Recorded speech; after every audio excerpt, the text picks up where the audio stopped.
Syedaralun, desas-desus bahwa Feni Stefi Burase akan terjun ke politik terjawab sudah.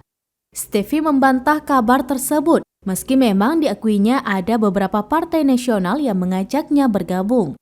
Stefi mengungkapkan bahwa dirinya ada ditawari oleh 3 partai nasional yang memintanya untuk maju sebagai anggota DPR RI pada pemilu 2024 dari daerah pemilihan atau Dapil Aceh. Stefi kemudian menjelaskan bahwa sejauh ini dirinya belum tertarik dengan dunia politik atau pemerintahan. Untuk saat ini, ia hanya fokus mendampingi sang suami Irwandi Yusuf. Belakangan ini memang kabar Stefi akan terjun ke dunia politik mencuat ke publik.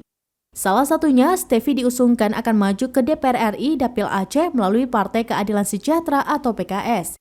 Kunjungan Stefi ke sejumlah kabupaten kota bahkan dikaitkan dengan agenda politik tersebut.